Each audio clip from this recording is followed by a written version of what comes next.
Data ringkas, fakta jelas tanpa ribet.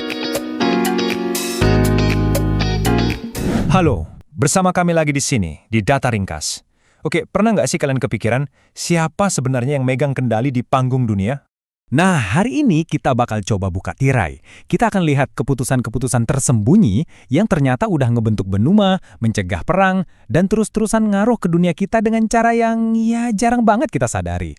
Emang bener ya semua keputusan besar itu diambil secara terbuka gitu di PBB atau forum-forum publik?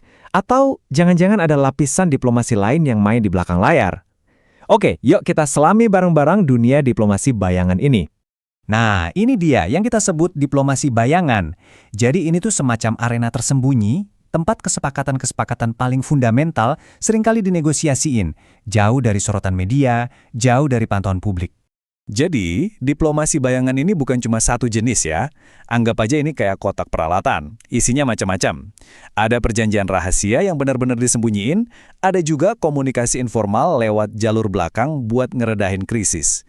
Nah, setiap alat ini punya tingkat kerahasiaan dan tujuannya masing-masing loh.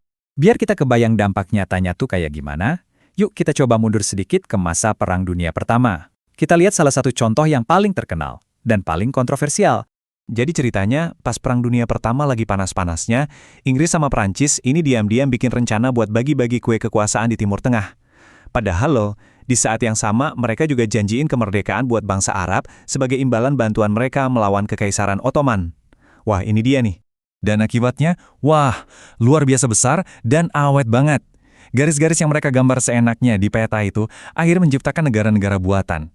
Kelompok-kelompok yang beda banget dipaksa jadi satu. Dan ya, inilah yang jadi bibit konflik yang bahkan masih kita rasakan sampai sekarang. Tapi, pertanyaannya, apa kerahasiaan itu selalu jadi alat buat hal-hal yang rusak? Coba kita lihat sisi lain dari koin ini ya. Ada kalanya diplomasi bayangan justru bisa bantu mencegah bencana global. Oke, kita lompat ke tahun 1962. Waktu itu, seluruh dunia benar-benar nahan napas.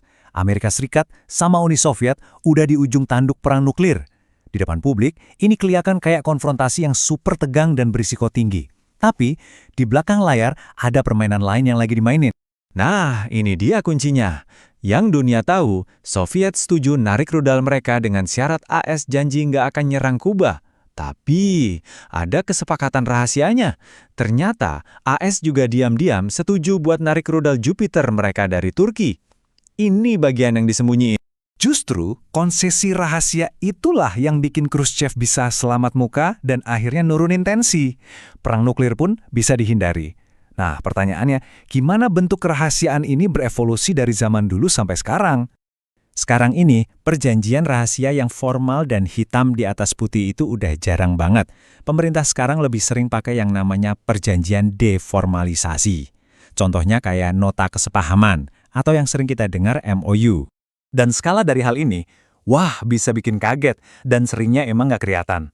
Coba deh kita lihat hubungan antara Amerika Serikat sama Meksiko sebagai contoh. Perbedaannya jauh banget kan? Ini nunjukin gimana kesepakatan-kesepakatan antar lembaga itu bisa terjadi gitu aja di bawah radar. Maksudnya ya tanpa pengawasan ketat dari parlemen atau publik, nggak kayak perjanjian resmi. Dan kerjasama bayangan ini, sayangnya nggak selalu berujung baik. Contohnya di tahun 1970-an, ada sebuah perjanjian rahasia multilateral di Amerika Selatan yang akibatnya benar-benar mengerikan. Nah, jadi, kenapa ya para pemimpin, apalagi di negara demokrasi, kok masih aja pakai kesepakatan rahasia kayak gini? Entah itu buat mencegah perang atau sekedar koordinasi kebijakan. Jawabannya seringkali ada di konsep yang namanya biaya audiens. Gampangnya gini, nggak ada pemimpin yang mau kelihatan lemah atau kalah di depan rakyatnya sendiri kan? Nah, kesepakatan rahasia ini jadi jalan keluar. Mereka bisa aja kasih konsesi, tapi tanpa harus kehilangan muka dan dukungan politik di negara sendiri. Dan disinilah letak paradoksnya. Di satu sisi, kerahasiaan bisa jadi alat yang praktis banget buat nyelesain krisis. Tapi di sisi lain, hal ini justru bisa menggerus kepercayaan publik, yang notabene adalah fondasi utama demokrasi. Warisan dari semua kesepakatan ini tuh ada di sekitar kita loh. Mulai dari garis perbatasan di Timur Tengah, sampai rasa nggak percaya sama politik yang kita lihat sekarang ini. Dan ini semua membawa kita ke satu pertanyaan terakhir yang penting banget di era digital. Terima kasih sudah mendengarkan. Jangan lupa untuk klik like dan subscribe, serta tulis pendapatmu di kolom komentar.